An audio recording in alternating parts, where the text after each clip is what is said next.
Bueno, lo que estamos viendo, lo que hemos estado viendo es el teorema de cambio de variable. Y el último ejemplo que revisamos fue este, en el que antes de llevar a cabo esta integral, hicimos un análisis de esta transformación, estas relaciones entre las variables u y b y las variables x, y. Entonces, esa es una transformación. Y cómo está relacionando un cuadrado en el plano v con esta región en el plano xy. Y que está descrita esta relación a través de estas funciones. Entonces, después de realizar ese análisis, calculamos esta integral doble sobre la región R. Debido a que esta región es un tanto compleja respecto a este cuadrado, entonces decidimos cambiar de variables, cambiarnos del plano XY al plano V, donde esta región en el plano V está descrita de forma muy simple con este cuadrado, y ahí llevamos a cabo la doble integral. Entonces, de acuerdo al teorema de cambio de variables, tenemos que traducir toda la información, tanto de R como de X y Y, en el plano XY, a que todo quede en términos de las nuevas variables en el plano V. Entonces, en este caso, Y la sustituimos de acuerdo a la función que le corresponde, que sería 2V. Cambiamos la descripción de las regiones a la descripción correspondiente de S, de este cuadrado en el plano V. Y, como nos indica el teorema, necesitamos multiplicar por el jacobiano entre de las variables XY y U y B. Este jacobiano es el que lleva como la información sobre esta transformación que me relaciona ambas regiones en ambos planos. Y los diferenciales en el nuevo plano en el que estamos trabajando. Entonces, cuando hicimos el análisis de estas regiones, ya teníamos descrita la región S, el cuadrado. En este caso, U y B pues se mueven de 0 a 1.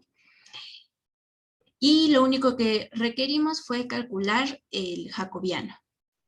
Entonces, el jacobiano resultó ser este valor es positivo. Entonces, no necesitamos tomar el valor absoluto, ya que es positivo, lo colocamos aquí, cambiamos a la descripción correspondiente de S para colocar los límites de integración correspondientes. Y bueno, resultó que la doble integral se reducía de forma considerable de lo que hubiéramos tenido si nos quedamos en la región R original, ¿no?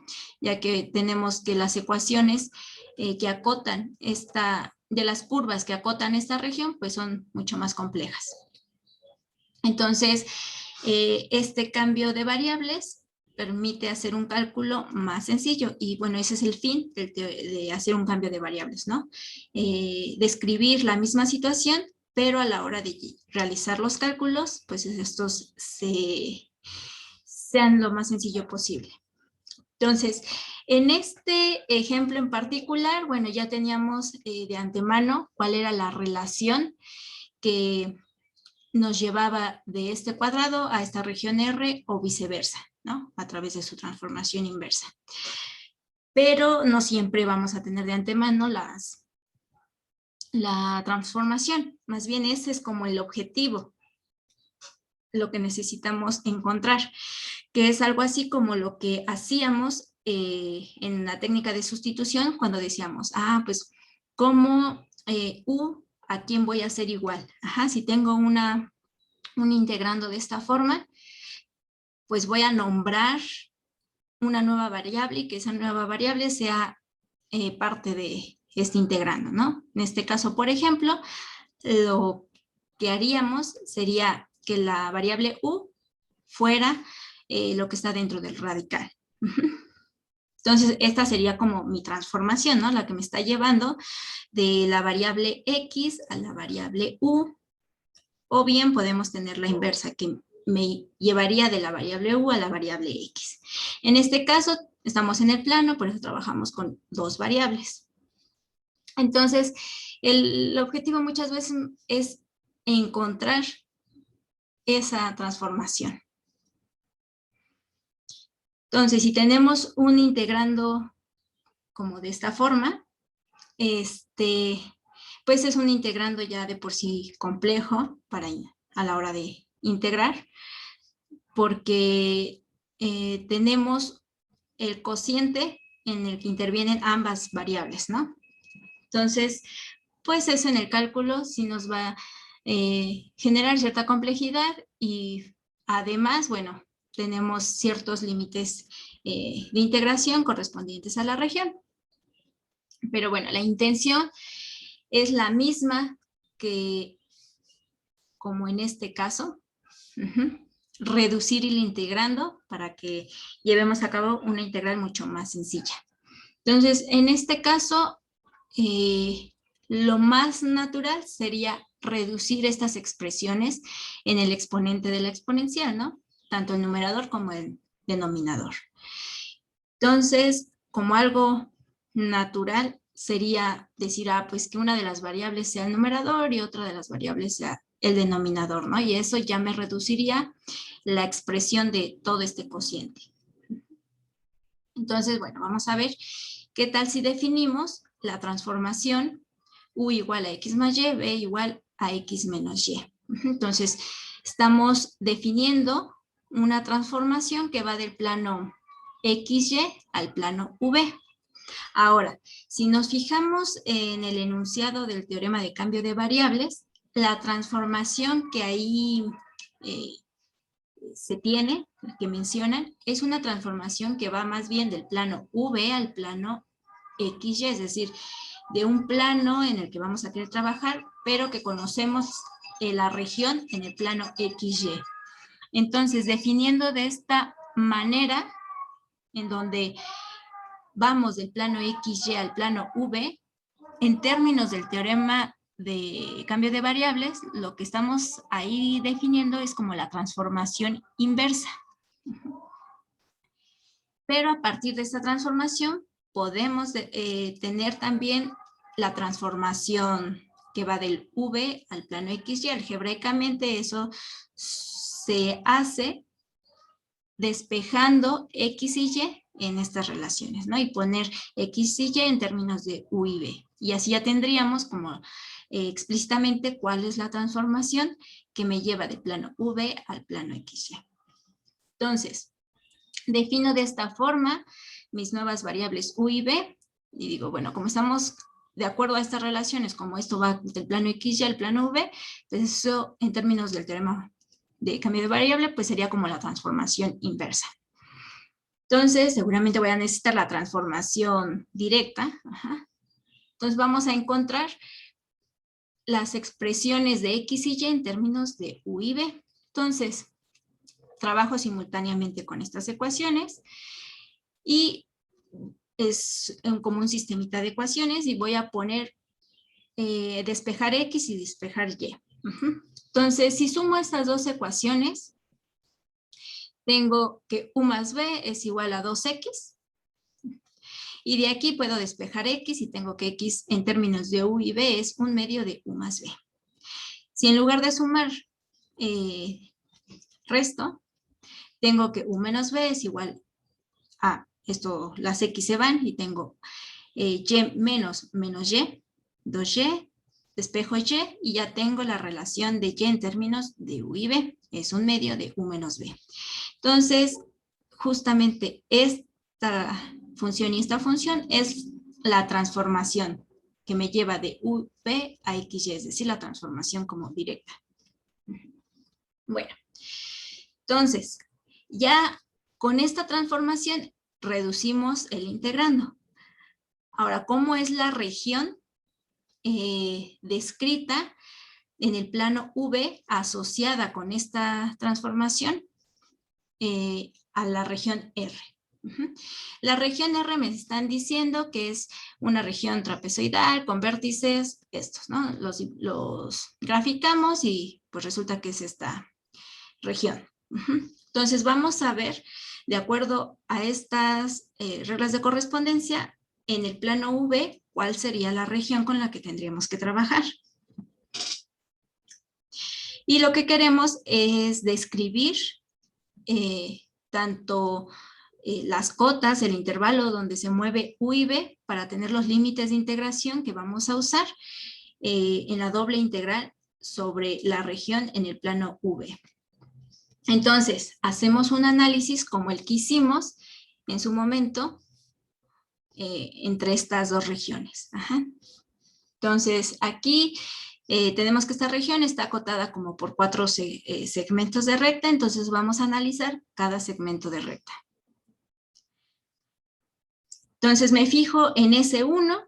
S1, ¿cómo son los puntos ahí? Bueno, son puntos XY donde Y vale 0, porque estamos sobre el eje X, y X se mueve entre 1 y 2.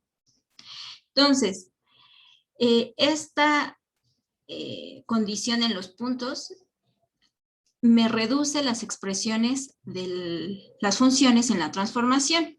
Como Y vale 0, aquí tanto para U y B, la variable Y es 0 y solo queda que U vale X y B vale X. Es decir, como es la misma X, significa que U es igual a B. Entonces, U igual a B en el plano V, pues es la identidad.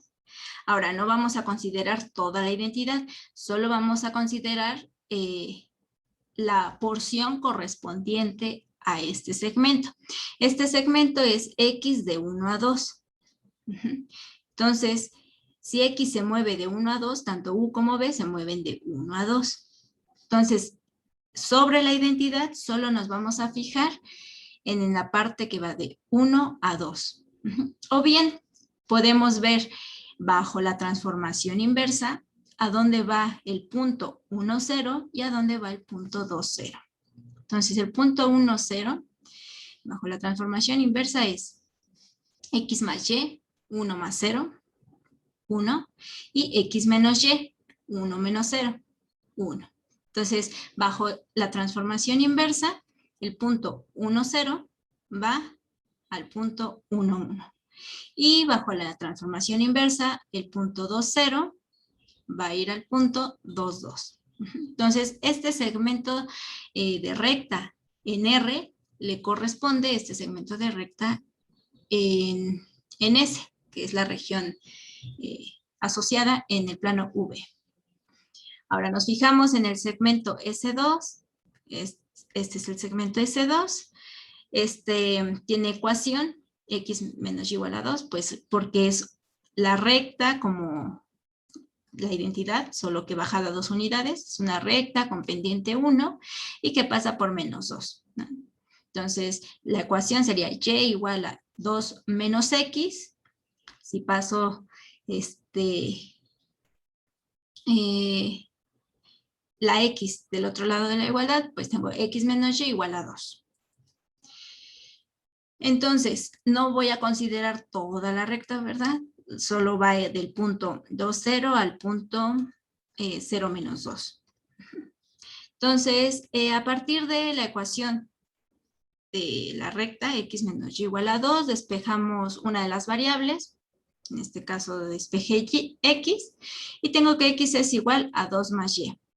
Ahora, me fijo en las relaciones de la transformación y tengo que U es igual a X más Y, entonces X lo voy a sustituir por 2 más Y, entonces 2 más Y más Y, 2 más 2Y, y ahora me voy a fijar en la transformación directa, la que me relaciona el plano V con el plano XY, que son estas, ¿no? Estas reglas de correspondencia. Y de acuerdo a estas reglas tenemos que Y vale 1/2 de U menos B, entonces aquí sustituyo esa Y. O sea, lo que estamos queriendo hacer es, a partir de las variables XY, llegar a una ecuación que solo me relacione las variables u y b para saber qué recta o qué curva tenemos en este plano. Entonces, sustituyendo tenemos 2 más u menos b. Esto significa que u es igual a 2 más u menos b. Esto implica que b es igual a 2. Entonces, en el plano v, esta es una recta horizontal paralela al eje u, pero 2 unidades por arriba. Ahora no va a ser toda la recta, simplemente una parte, ¿no?, de la recta. Entonces podemos ver bajo la transformación inversa a qué punto va este punto y a qué punto va este punto. Entonces, haciendo eso, tenemos que ese segmento en el plano V va a ser el segmento que va de 2, 2 a menos 2, 2. De 2, 2 a menos 2, 2. Hacemos el análisis en S3. S3 pues son puntos en donde la variable X es 0 y la variable Y se mueve entre menos 1 y 2. Eso me reduce las expresiones en la transformación inversa. Y se reduce esta expresión. U es igual a Y, B es igual a menos Y, o bien menos B es igual a Y. Es la misma Y, entonces de esto tenemos que U es igual a menos B. Y esto sería como la menos identidad en el plano V, pero no es toda la menos identidad, todo depende a qué puntos bajo la transformación inversa van a dar estos puntos. Entonces, evaluamos el punto 0 menos 1 y 0 menos 2 en la transformación inversa y vemos qué puntos nos dan. Y esos puntos son menos 2, 2 y menos 1, 1. Entonces, S3 le corresponde este segmento en V. Y por último, S4. S4 es como un segmento de recta que se encuentra sobre la recta con pendiente 1 y que pasa por menos 1. Es decir, X menos Y igual a 1. A partir de esta ecuación despejamos una de las variables, X, por ejemplo, y en la expresión para U sustituimos ese valor de X, ¿no? Entonces, sustituimos y tenemos que U es igual a 1 más 2Y, pero Y, de acuerdo a la transformación directa, Y es un medio de U menos B. Entonces sustituimos y ya nos queda que B es igual a 1. Es decir, que S4 bajo la transformación inversa le corresponde un segmento de la recta B igual a 1. Es decir, este segmento. Ahora, ¿entre qué puntos está acotado? Pues hay que ver bajo la transformación inversa a dónde va el punto menos 1, 0 y 1, 0. Entonces, bajo la transformación inversa, los puntos son menos 1, 1, 1, 1. Y entonces, en el plano V, si nos pasamos a ese plano, la integral que vamos a considerar es sobre la región S, donde S es también una región trapezoidal, solo que como con otra orientación. Pero en este plano, a lo mejor sí, no se van a reducir más que lo que teníamos aquí, los límites de integración, pero el integrando sí, ¿no? El integrando ya no va a ser en el exponente todo este cociente, el exponente va a ser simplemente U entre B. Entonces, ya que nos pasamos al plano V, tenemos que esta región trapezoidal en el plano V, la región S, B se mueve entre 1 y 2 y U se mueve entre menos B y B. Entonces, esas van a ser nuestros límites de integración. B se mueve entre 1 y 2, U se mueve entre menos B y B. Y lo que resta es sacar el jacobiano. Entonces, obtenemos a partir de la transformación directa de las funciones en la transformación directa, vamos a calcular, de la transformación inversa, espérenme. Sí, de la transformación directa, X es igual a un medio de U más B, Y igual a un medio de U menos B. A partir de esas, vamos a sacar las parciales de X con respecto a U y las parciales de Y con respecto a U y B.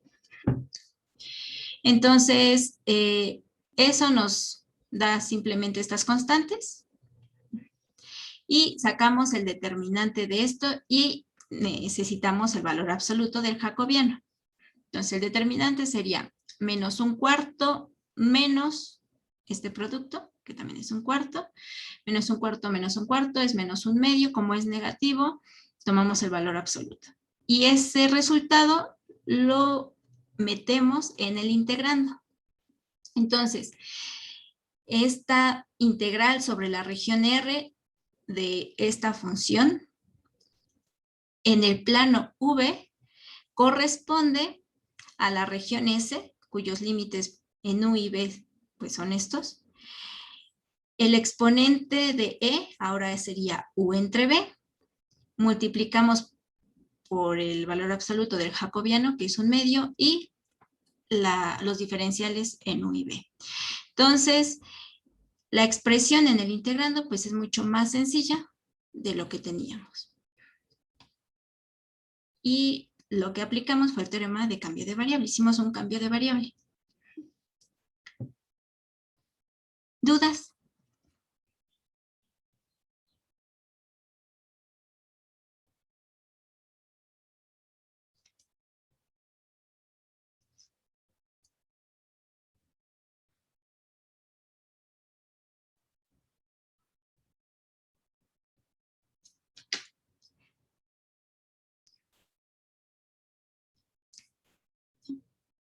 Entonces, si se fijan, básicamente hicimos solo que como por 2 veces lo que hacemos en integrales de funciones de una sola variable, solo que aquí como estamos en funciones de una sola variable, basta con una nueva variable, ¿no? La variable u. Como acá estamos en integrales dobles, la región de integración no es un intervalo, es en el plano, estamos trabajando con funciones de 2 variables, entonces vamos a necesitar 2 variables nuevas. Y de acuerdo al integrando es como vamos a definir nuestra transformación. La idea es reducir el integrando. Y ya una vez que hayamos definido la transformación, usando las funciones que tengamos en el integrando, hacemos el análisis de las transformaciones para ver en el nuevo plano V cómo es la región de la región inicial sobre la que íbamos a integrar. Ya que tengamos definida esa nueva región y por tanto descrito de esta forma para tener bien determinados los límites que vamos a usar en las integrales, lo que resta es calcular el jacobiano. Y aplicamos tal cual el teorema de cambio de variable. Y lo importante es que se haya reducido la integral, las integrales a realizar. Como alguna vez les comenté cuando vimos la técnica de sustitución y en general las técnicas de integración, si lo que obtienen es más complicado de lo que originalmente tenían, pues entonces mejor desertamos en el cambio de variables y buscamos otra forma o la intentamos en las variables en las que nos encontramos. Ajá. Entonces acá lo mismo, si por alguna razón a lo que llegaron es más complejo, pues mejor no, y o intentan de otra forma, no sé, otro cambio de variable, o desde aquí intentan hacer la integral. Y bueno, ya por último, un ejemplo con una función de 3 variables. Es decir, la región de integración no va a ser una región plana, sino un sólido. Entonces, el teorema de cambio de variables que vimos se extiende tal cual para el caso de funciones de 3 variables. Y entonces vamos a ver el caso específico del cambio de variables de coordenadas rectangulares o cartesianas a esféricas, ¿no? Entonces, en su momento, cuando vimos integrales triples en coordenadas cilíndricas y esféricas, hicimos la construcción de cómo se iba a calcular la integral triple en coordenadas esféricas. En este caso, en vez de hacer la construcción, vamos a aplicar el teorema de cambio de variable y vamos a ver que llegamos a lo mismo. Entonces, en este caso, ahora tenemos una transformación con 3 reglas de correspondencia, una para cada coordenada. Entonces, X, Y y Z van a depender de 3 variables, en el caso de las esféricas, de ρ, teta y phi. Y vimos que las relaciones entre la descripción en términos cartesianos y en términos esféricos de un punto en el espacio está dada de esta forma.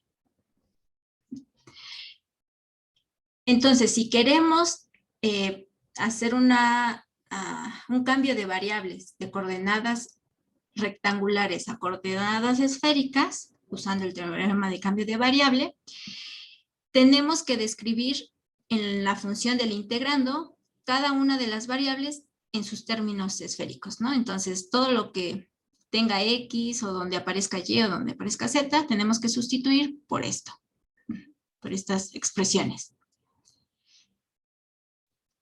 Y tenemos que multiplicar por el jacobiano. En el caso de funciones en el espacio, el jacobiano pues estaría dado por este determinante. Y este determinante, al ser de 3 por 3, pues se calcula por menores, ¿no? Entonces, en el caso de las relaciones que tenemos para las coordenadas esféricas, tendríamos que calcular la parcial de X con respecto a ρ, phi y teta. Entonces, esas parciales nos dan como resultado esto. Por ejemplo, la parcial de X con respecto a ρ, se toma phi y teta como constantes, entonces todo esto es una constante multiplicada por ρ. La parcial de X con respecto a ρ, pues es la constante. Ahora, la parcial de X con respecto a teta, ahora ρ y phi son constantes, entonces la parcial de X con respecto a teta sería esta constante por la derivada de coseno de teta, eso es menos seno de teta. Entonces, por eso tenemos esta expresión. Y la parcial de X con respecto a phi, ρ y coseno de teta son constantes, entonces la derivada de X con respecto a phi es ρ coseno de teta por la derivada del seno de phi, que es coseno de phi. Por eso esta expresión. Y de la misma forma, para las parciales de Y con respecto a cada una de las variables y la parcial de Z con respecto a cada una de las variables. Ya que tenemos el determinante, aplicamos la técnica por menores para calcular el resultado, ¿no?, de este determinante. Entonces, como tengo un 0 aquí, pues nos conviene usar esta fila. Entonces empezamos por el coseno, eliminamos fila, columna, y nos fijamos en el menor y calculamos el determinante del menor, ¿no? Entonces es coseno, tachamos esto, y el determinante de este menor sería esto por esto, que sería menos ρ cuadrada, seno de phi, coseno de phi, seno de teta por seno de teta, seno cuadrado de teta. Menos el producto de esta diagonal. Eso es ρ cuadrada, seno de phi, coseno de teta por coseno de teta, coseno cuadrado. menos 0 por el menor, pero bueno, 0 por cualquier cosa 0, más este valor. Tachamos columna, fila por el menor. Sacamos el determinante que de este menor, que sería seno de phi, bueno, rho por seno de phi, seno cuadrado de phi, coseno de teta por coseno de teta, coseno cuadrado de teta. Menos por menos más, rho, seno de phi por seno de phi, seno cuadrado de phi, seno de teta por seno de teta, seno cuadrado de teta. Entonces, este es el determinante, pero lo podemos reducir. Si nos fijamos en este primer término, por ejemplo, este término y este término tienen tanto menos rho cuadrada como seno de phi, coseno de phi. Si factorizamos eso, nos va a quedar menos rho cuadrada, seno de phi, coseno de phi, que multiplica a seno cuadrado más coseno cuadrado, pero eso es 1. Entonces nos va a quedar menos rho cuadrado, seno de phi, coseno de phi, por coseno de phi. Y algo similar para este segundo término. Si nos fijamos, en ambos términos tenemos rho y seno cuadrado de phi. Si factorizamos eso, eso va a multiplicar a coseno cuadrado de teta más seno cuadrado de teta. Eso es 1. Entonces, para este término se va a reducir a rho seno cuadrado de phi menos, bueno, por menos rho seno de phi. Es decir, menos rho cuadrado seno de phi, seno cuadrado de phi. Ahora, nuevamente aquí, si nos fijamos en estos dos términos, tenemos menos rho cuadrado, seno de phi. Entonces, tanto el menos rho cuadrada como el seno de phi lo factorizamos y tenemos esta expresión, ¿no? Esto nuevamente es 1 y lo único que queda es menos rho cuadrado seno de phi. Entonces, se redujo el jacobiano a esto y entonces, de acuerdo al teorema de cambio de variable, multiplicamos el integrando ya donde la función ya está en términos de coordenadas esféricas, multiplicamos por menos rho cuadrado seno de phi. Y los diferenciales en estas variables. Y sobre ese. O sea, la descripción ahora ya en esféricas de la región R. Si se fijan, esta es la misma expresión a la que llegamos cuando hicimos la construcción para calcular integrales triples en coordenadas esféricas. Pero ahora fue aplicando el teorema de cambio de variable. ¿Dudas?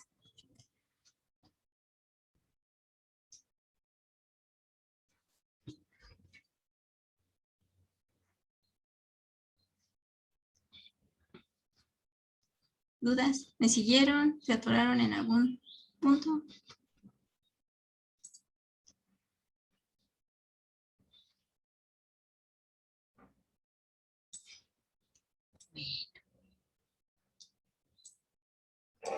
Ok. Entonces, con esto terminaríamos los temas correspondientes a la tarea 3. Entonces, no sé si tengan alguna duda de sus tareas. Sí está, sobre todo en la aplicación del teorema de cambio de variables en R3, donde estamos integrando sobre sólidos y nuestras funciones de integración son de 3 variables, pues sí, el jacobiano puede ser un poquito largo en el cálculo, ¿no? Pero el resto es simplemente sustitución tal cual, o sea, donde aparece X, Y y Z, sustituyen por las relaciones correspondientes a la transformación. Y también donde podría haber un poquito de complejidad o que se tardaran un poquito es en analizar cómo en el nuevo plano es la región a integrar, ¿no? Entonces, pues va a haber ejercicios en su tarea como estos que hicimos. Pues, cualquier duda, pues, ya saben, me escriben, nos esperen y para que puedan avanzar fluidamente. Bueno, entonces con esto terminaríamos lo de cambio de variable y los temas correspondientes a la tarea 3. Entonces ahora vamos a empezar con cálculo, a lo que se le conoce muchas veces como cálculo vectorial, que es igual trabajar con integrales múltiples, pero a través de funciones vectoriales. Entonces, el tipo de funciones que han conocido a lo largo de los cursos de matemáticas que han llevado son funciones reales de una sola variable, es decir, tanto el dominio como el codominio son subconjuntos de los reales, y la gráfica de esto se encuentra en el plano. Hemos visto transformaciones, en concreto transformaciones lineales, en donde el codominio y el dominio son espacios vectoriales. Un caso particular de esto es donde el dominio y codominio son los espacios euclidianos, como R2, R3, etc.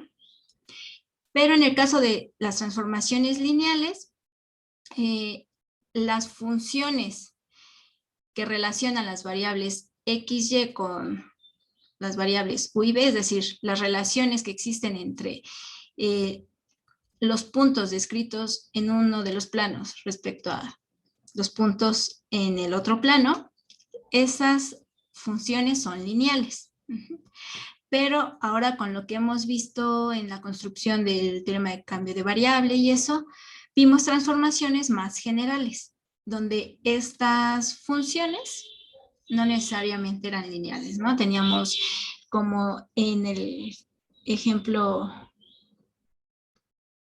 como en este ejemplo, pues teníamos cuadrados o productos entre las variables. Entonces son como transformaciones más generales.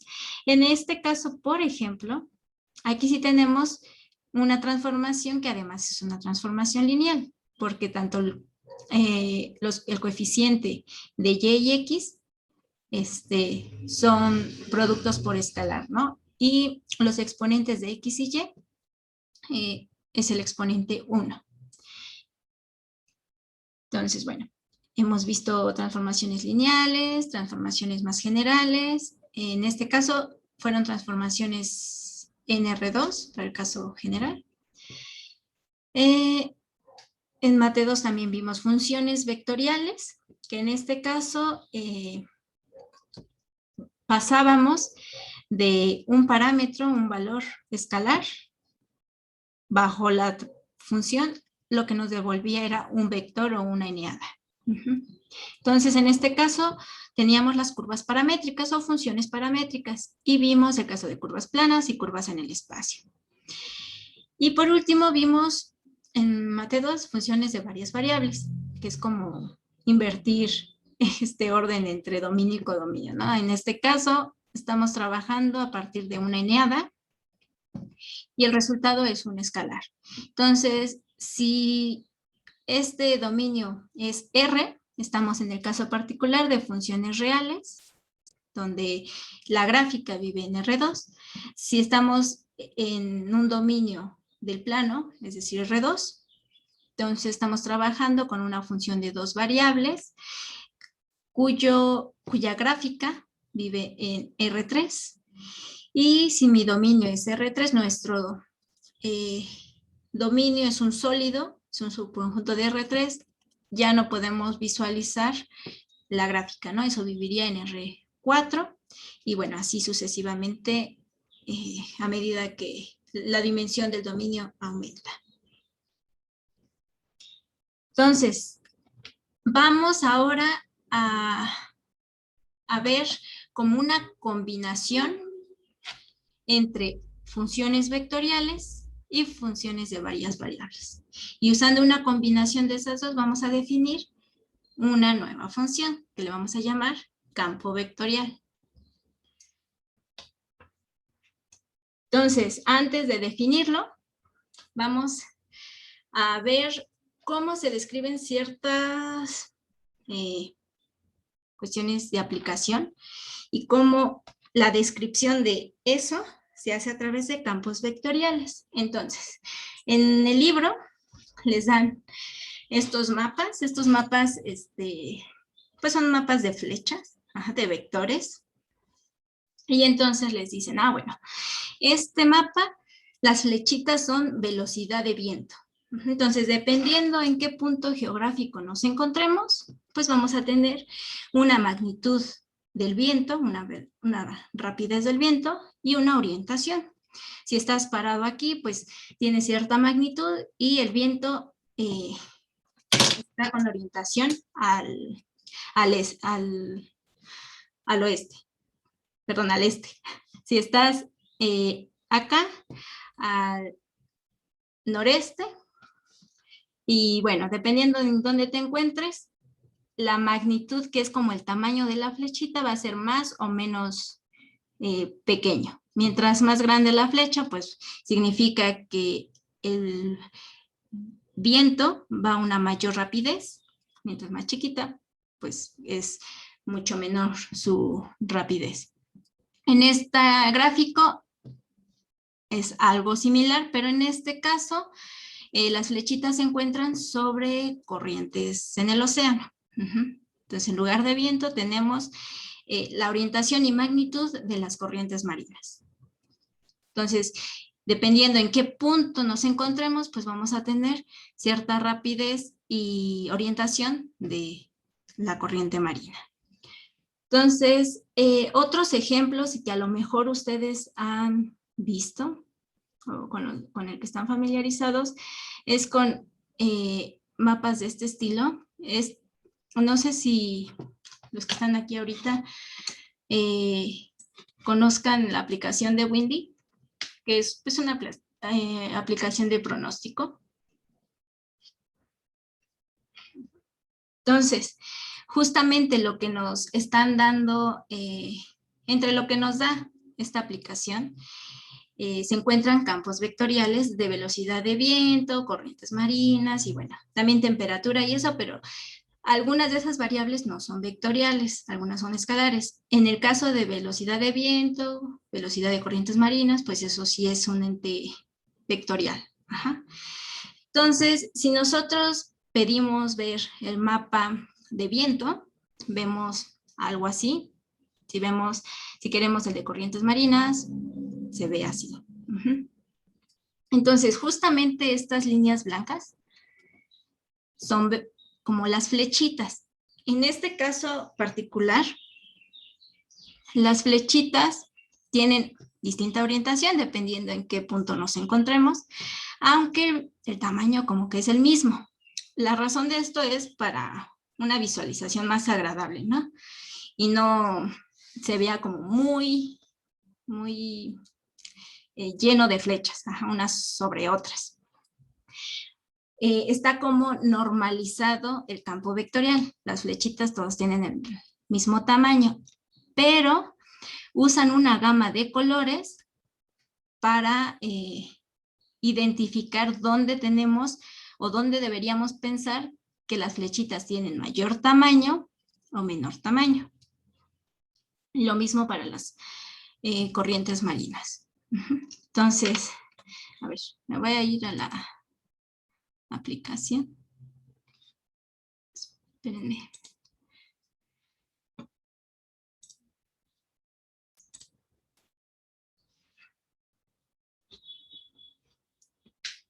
¿Ya la están viendo? ¿Están viendo la página? Ya. Ok. Entonces, lo que nos dan aquí es el campo vectorial de viento, como en tiempo real, ¿no? Y lo que les decía, aquí está la gama de colores, ¿no? dependiendo del color, es más o menos la velocidad promedio del viento en esa región. Entonces, en donde están los colores fríos, morado, azules, el campo vectorial, el tamaño de los vectores debemos pensarlo chiquitos respecto a donde tenemos una gama de colores cálidos, ¿no? Entonces, en esta zona sí un poquito se puede ver como que han aumentado en la aplicación el tamaño de los vectores, pero no a su valor proporcional, así correcto, ¿no? No está en proporción los tamaños de los vectores, pero bueno, aquí la velocidad es mucho mayor que en estas zonas. La orientación, bueno, esta sí es correcta. En esta zona el viento está soplando de norte a sur, en esta zona al noreste, etcétera. Si nos pasamos a corrientes marinas, como también las corrientes marinas son velocidad de un flujo, en este caso de océano, aquí están. Entonces, pues también tenemos un campo de flechas, un campo vectorial. E igualmente usan una gama de colores para que tengamos en mente dónde está el mapa vectorial con una magnitud mayor en los vectores. El mapa.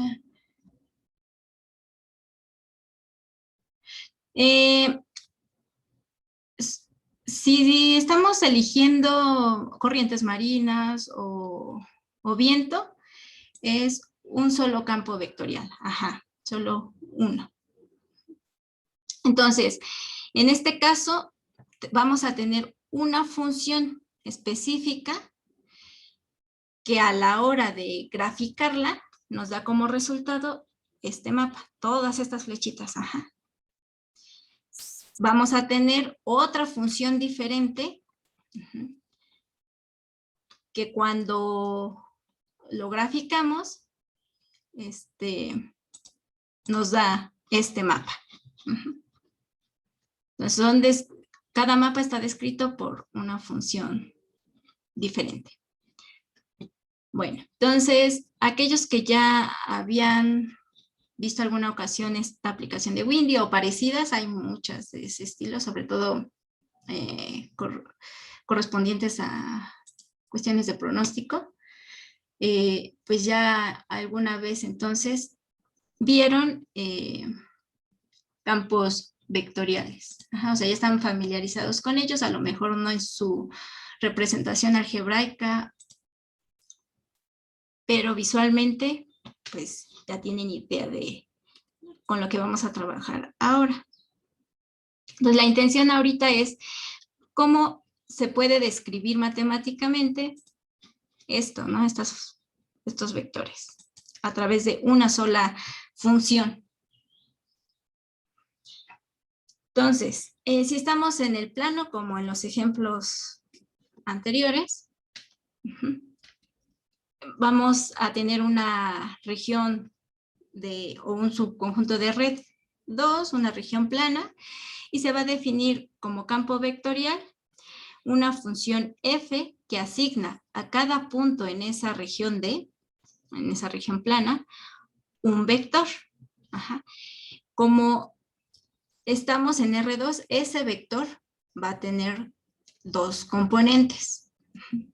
Entonces, cada una de esas dos componentes, pues va a depender de en qué punto nos encontremos. Por ejemplo, en lo anterior, en la aplicación de Windy, dependiendo en qué región geográfica nos encontremos, pues vamos a tener determinado vector. Entonces, las componentes de estos vectores van a depender, de cierta forma, van a estar en función de las coordenadas de ese punto en el que estemos parados. Entonces, un campo vectorial, pues va como de puntos, en este caso de R2, a vectores en R2. Y ejemplos comunes de campos vectoriales, pues vamos a tener campos de velocidades, como lo que vimos ahorita con las corrientes marinas, con el campo de velocidad de viento, en campos de fuerzas, como campo eléctrico, campo gravitacional. Y esta misma definición se puede extender a más dimensiones. En el caso concreto de R3, pues un campo vectorial en R3 va a ser una función que asigna a cada punto en el espacio un vector, pero las componentes de ese vector van a depender de las coordenadas del punto en el que nos encontremos, van a depender, esa dependencia va a ser una función escalar. Entonces, se fijan aquí, las componentes están en función de dos variables, o sea, van a ser funciones componentes de varias variables. Y acá tenemos que las funciones componentes son funciones de 3 variables, pero el resultado final es un vector. Entonces, por eso les decía que en campos vectoriales, o lo que vamos a ver ahora, es como una combinación de funciones de varias variables y funciones vectoriales. Tenemos como resultado vectores, pero los componentes de esos vectores son funciones escalares, son funciones de varias variables. Y eso como resultado pues nos va a dar un mapa de flechas. Sí, gráficamente. Entonces, bueno, el campo vectorial se va a decir que es continuo, solo si sus funciones componentes, es decir, las funciones escalares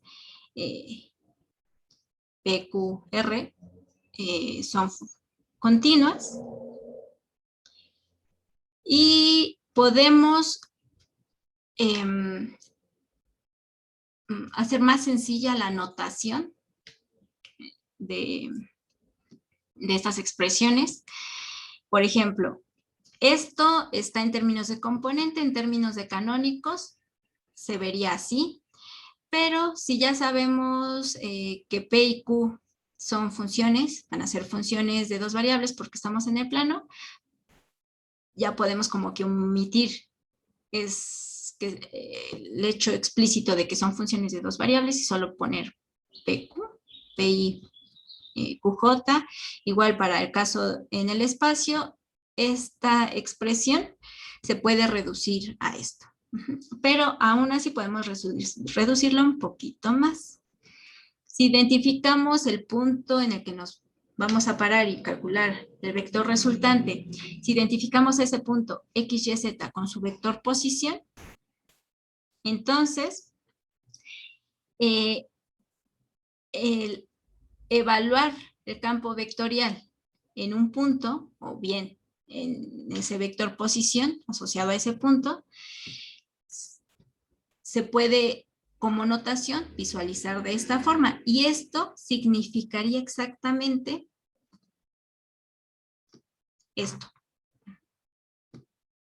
Solo que usando una notación completamente vectorial, podemos reducir a esta expresión, ¿no? Evaluar el campo vectorial en el vector posición asociado al punto X, Y, Z.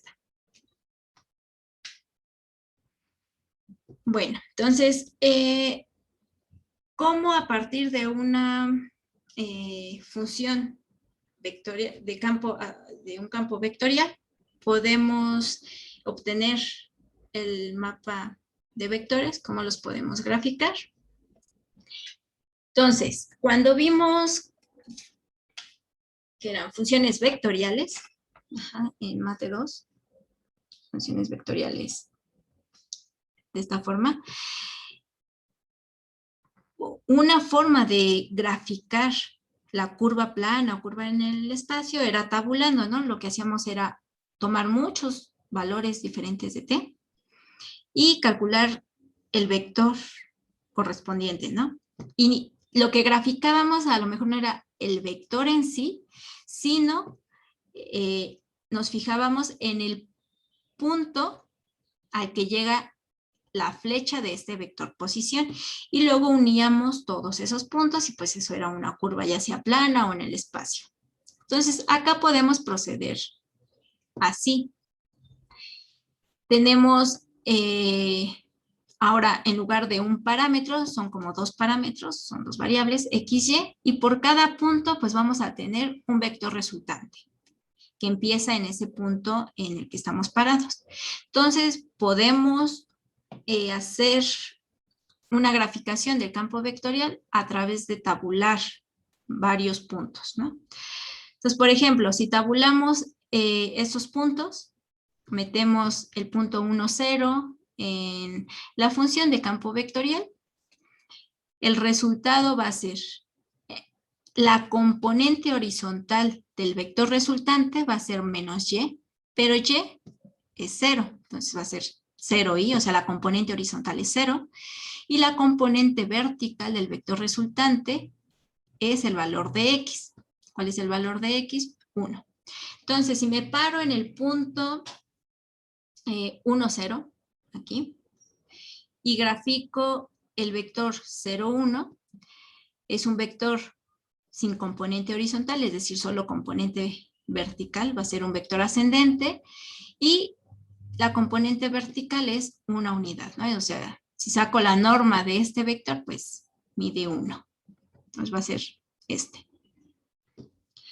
Si me paro en el punto 2, 2 y evalúo lo meto en la función del campo vectorial, el vector resultante va a ser, la primer componente va a ser menos el valor de y, es decir, menos 2, y la segunda componente del vector resultante va a ser el valor de x, que es 2.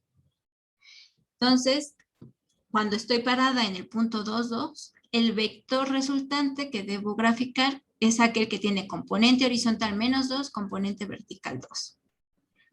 Y así para todos estos puntos, y mientras más puntos, pues mejor va a ser la visualización de lo que del campo vectorial, de lo que está haciendo esta función.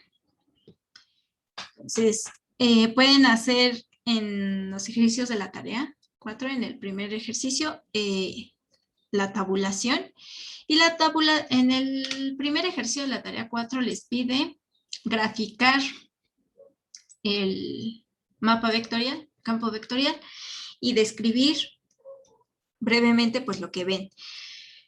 Pues, si hacen tabulación, así de esta forma, ya no necesito que explícitamente con palabras me digan qué está pasando, o sea, ya con la tabulación es más que suficiente.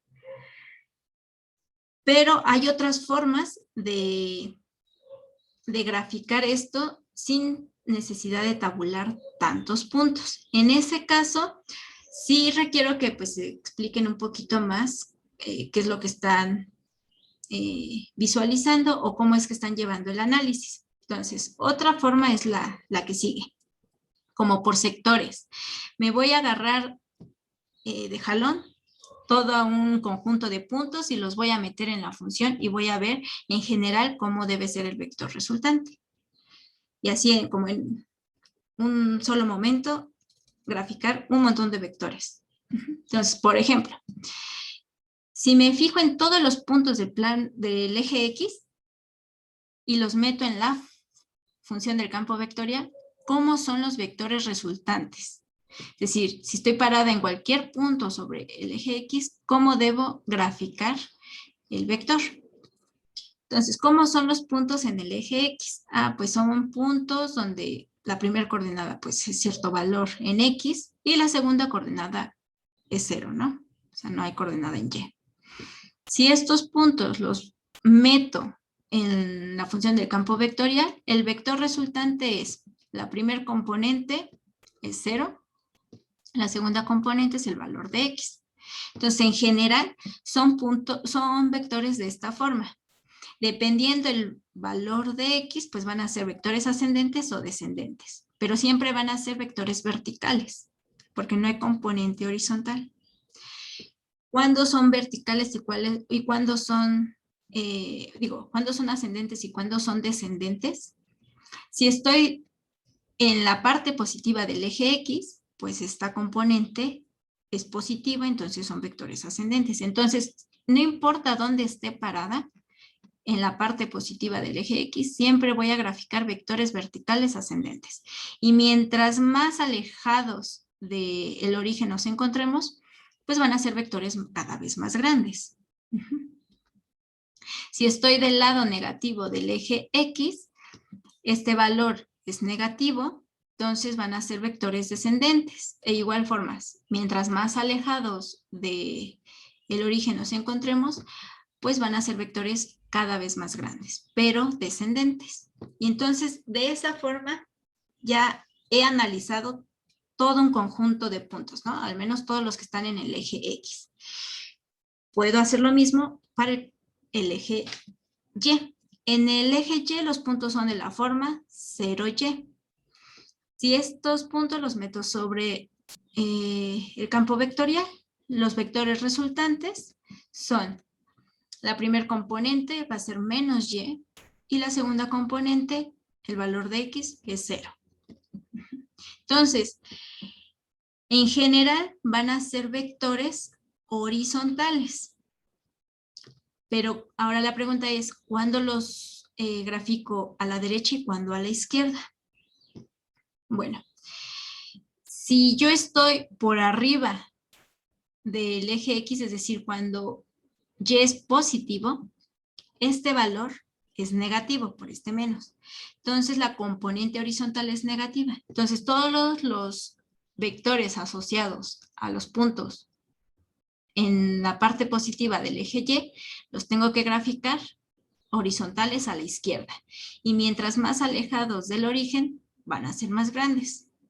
Si estoy en puntos del eje Y, pero en la parte negativa, estos valores de Y son negativos, con este menos va a ser positivo este valor, y entonces son vectores horizontales a la derecha. Igual, mientras más lejanos del origen nos encontremos, este valor va a ser más grande y por tanto las flechas son más grandes. Entonces también ya sé entonces cómo hay que graficar el campo vectorial sobre el eje Y. Y no he tenido que tabular más que 2 puntos, ¿no? Generales. Ahora me fijo en otra curva, en otra recta, pero puede ser círculos, parábolas, etc. Ahorita me fijo en la identidad. La recta identidad son puntos de la forma XX, la identidad es Y igual a X. Entonces, son puntos de la forma XX y estos puntos los meto a la función del campo vectorial. El resultado son vectores de la forma menos Y, o sea, menos X, más XJ, más XJ, es decir, son vectores menos XX. Es decir, si yo estoy en la parte del primer cuadrante donde tanto X, bueno, donde X es positivo, entonces los vectores resultantes tienen componente negativa en la horizontal, componente positiva en la vertical. Eso da como resultado vectores con esta orientación, ¿no? Es una componente negativa en la horizontal, componente positiva en la vertical. Tenemos una orientación, en este caso, de 45 grados. Y mientras más lejanos del origen, también, si yo calculo la magnitud, la norma de estos vectores, a medida que X crece, pues la magnitud crece. Entonces tengo que ir haciendo flechas con la misma orientación, pero más grandes. Si estoy en el tercer cuadrante, aquí X es negativa, entonces la primer componente del vector resultante es positiva, la segunda componente, que es la vertical, es negativa, y entonces eso me da una orientación más o menos así, una componente positiva, una componente negativa. El vector resultante tiene una orientación más o menos así, como a 45 grados, pero negativos. Igual, a medida que me alejo del origen, el valor de X en valor absoluto crece. Entonces, tengo que hacer vectores más grandes. Entonces, ya con, al menos con estas tres rectas, eje X, eje Y y la identidad, ya tengo más o menos una buena visualización de cómo se ve el campo vectorial. Puedo hacer lo mismo con la recta Y igual a menos X y con otras rectas, ¿no? Mientras más lleno o más completo esté el campo vectorial, todo R2, pues mejor vamos a visualizar qué está pasando con el campo de flechas. Entonces, en ese análisis pueden ponerlo, si hacen ese análisis, pueden ponerlo más o menos así, y eso que iba describiendo ahorita platicando así de, pues va a ser ascendente, descendente, pero va a ser ascendente si estamos en la parte positiva del eje X y descendente si estamos en la parte negativa. Eso pues sí tendrían como que describirlo, ¿no? Un poquito como palabras. Entonces, esas son dos formas de describir el campo, un campo vectorial. Ajá. Y de graficar un campo vectorial. ¿Dudas hasta aquí?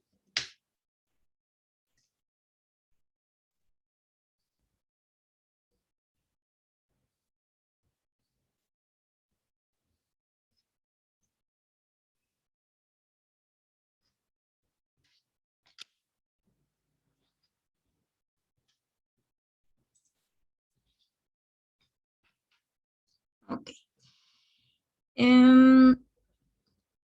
Vamos a ver un campo vectorial en R3, por ejemplo. Aquí tenemos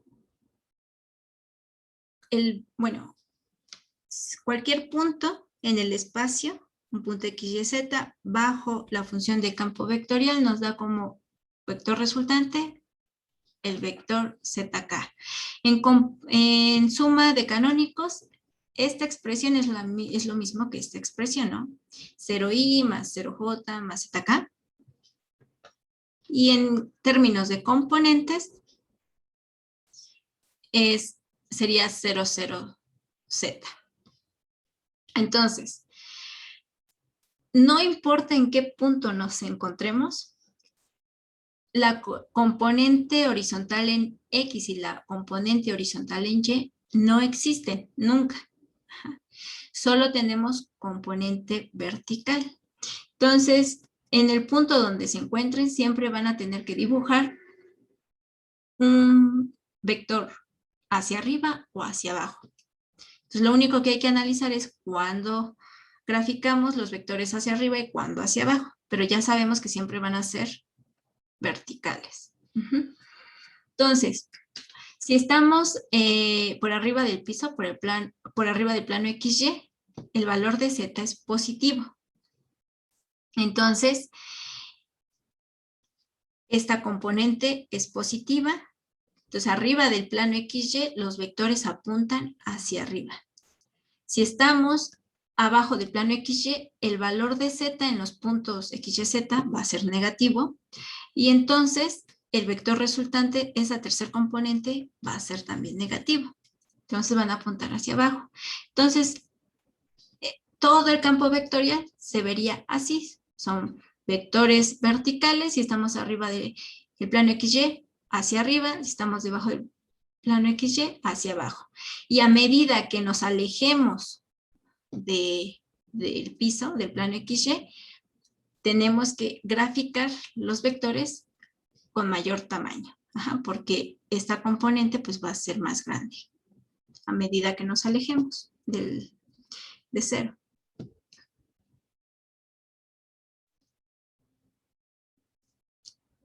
Entonces, ¿dudas en este ejemplo?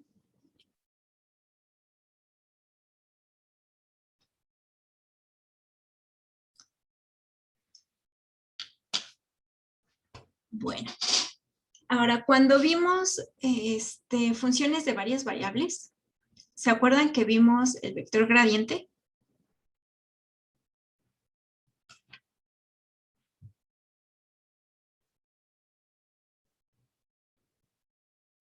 Okay. Ese vector gradiente estaba constituido o se construía a partir de las derivadas parciales de la función f con respecto a cada una de las variables.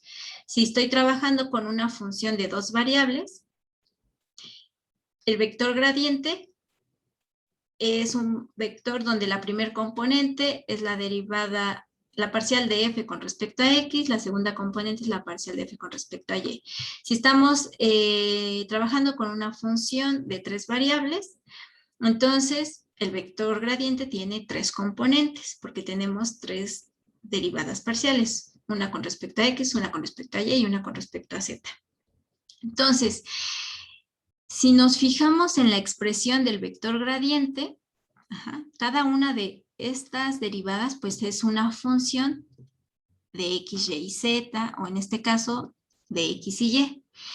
Pues es justamente la forma, la expresión de un campo vectorial, ¿no? Donde P y Q pues son las derivadas parciales. P, Q, R son las derivadas parciales en el caso de funciones de tres variables. Entonces, pues un vector gradiente es un campo vectorial. Y se le conoce como campo vectorial gradiente. Entonces, todas las funciones de varias variables tienen o generan un campo vectorial, ¿no? El que surge cuando calculamos el vector gradiente.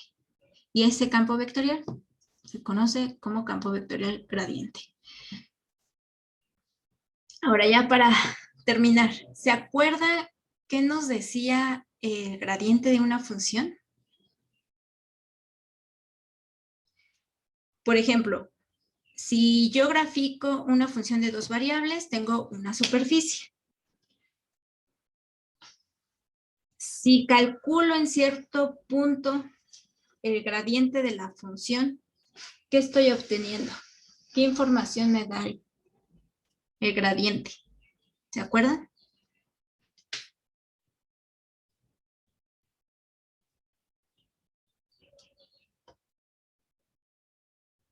Ajá, algo así era en qué dirección aumentaba la derivada. De hecho, el vector gradiente nos va a dar la orientación de mayor aumento en la superficie, donde está más empinada la superficie. Entonces, si yo combino el campo vectorial gradiente de una función de dos variables con el mapa de contornos, pues voy a tener mucha información de la superficie sin necesidad de graficar la superficie. Entonces, ¿cuál era el mapa de contornos? Las curvas de nivel. Entonces, si yo considero esta función es de dos variables, si la grafico, pues me va a dar una superficie. Si yo le doy ciertos valores a z, z igual a 0, z igual a 2, z igual a menos 2, z igual a 5, lo que estoy haciendo es cortar a la superficie a esas alturas de z y fijarme en la curva que se forma. Entonces, lo que estamos obteniendo es curvas de nivel. Si junto todas las curvas de nivel en un mapa, tenemos el mapa de contornos. Entonces, si hago eso, el mapa de contornos correspondiente a esta función son estas curvas continuas. Si ahora grafico el mapa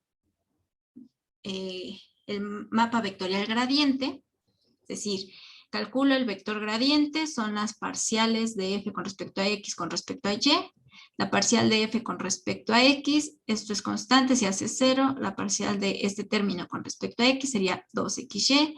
Y la parcial de f con respecto a y, este primer término es x cuadrada menos la derivada de y cúbica con respecto a y es 3y cuadrada. Entonces, lo puedo dejar así o escribirlo en suma de canónicos. Y esto pues es un mapa vectorial. Es el mapa vectorial gradiente de esta función. Si lo grafico, o sea, me paro en diferentes puntos y grafico el vector resultante de acuerdo a estas funciones, obtengo más o menos esto que está aquí, ¿no? Estas flechitas.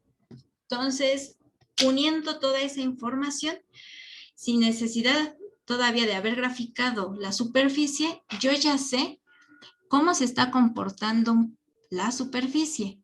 Donde el vector gradiente es donde las flechas del campo vectorial gradiente son más grandes, corresponden, si se fijan, donde las curvas de nivel están más cercas unas de otras. Donde las curvas de nivel están más alejadas unas de otras, las flechitas son más pequeñas. Entonces, justamente donde las curvas de nivel son más cercanas unas de otras, la superficie es más empinada. Y como ven, justamente el vector gradiente me lo está indicando, me está diciendo, es aquí donde tenemos un cambio más grande. Ajá. La derivada, ajá, como que la razón de cambio en la superficie está cambiando mucho. Mientras que acá tendríamos como valles, ¿no? En la superficie. Y acá estaríamos en pendientes muy pronunciadas. Entonces, haciendo como la visualización en 3D de esto, ya llevándolo a R3, podemos visualizar, tener una idea de la superficie.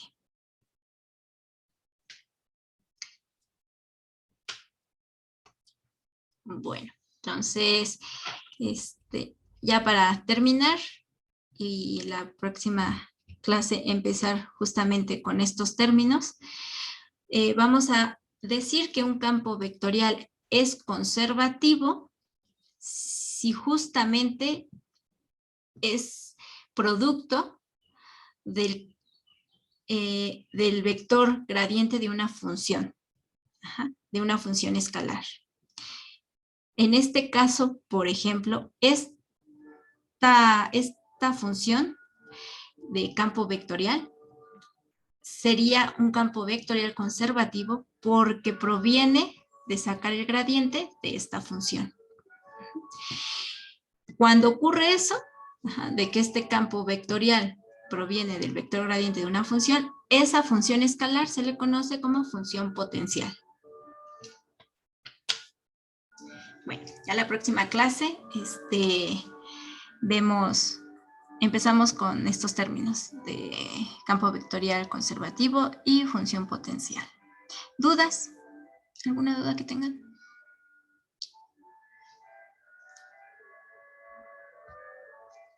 Sí, Irving.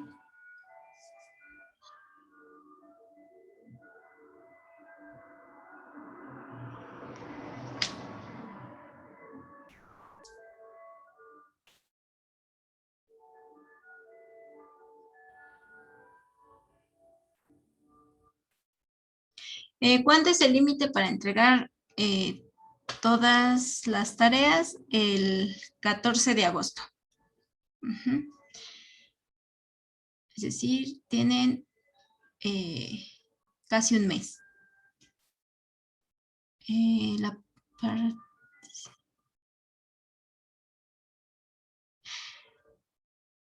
La participación, pues no, hasta el momento solo vamos a considerar solo tareas, porque con toda esta situación, pues muchos no pueden venir a clase o a las asesorías. Entonces, si te refieres a la participación, no la consideraremos.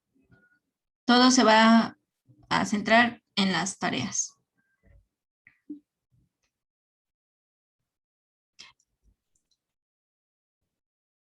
Ok. Bueno. ¿Alguna otra duda? Son 7 tareas. Como les comenté cuando había subido más o menos la cuarta tarea, lo que es quinta, sexta y séptima, estamos reduciendo la cantidad de ejercicios. ¿Okay? Pero son 7 tareas y como las primeras tareas pues en promedio son 10 ejercicios, pero dependiendo cómo vayan saliendo, lo que sí vamos a hacer es ver si consideramos tomar como base 9 ejercicios y tomar el 10º, por ejemplo, extra en esas tareas antes de la quinta. Ok. Bueno, pues sí, la fecha límite es el 14, pero, híjole, ya así como ya llegado el momento, vemos si podemos extenderlo 1 o 2 días para que es tiempo de terminar todo. Ajá. O sea, lo que yo quiero es subir calificaciones el 19, porque luego el 20, el último día, luego hay problemas con el sistema. Entonces yo creo que si subo las calificaciones el 19, tener 2, 3 días para que a nosotros nos dé tiempo de calificar. Entonces, bueno, ahorita manejamos fecha límite el 14, pero hay probabilidad de que extendamos a 15 o 16. Pero no se confíen, mejor intenten poner como límite el 14, ¿vale? Entonces tienen 4 semanas.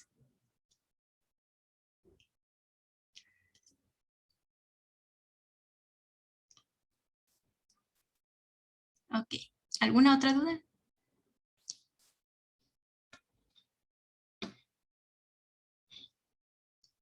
Bueno, si no tienen más dudas, pues aquí le dejamos y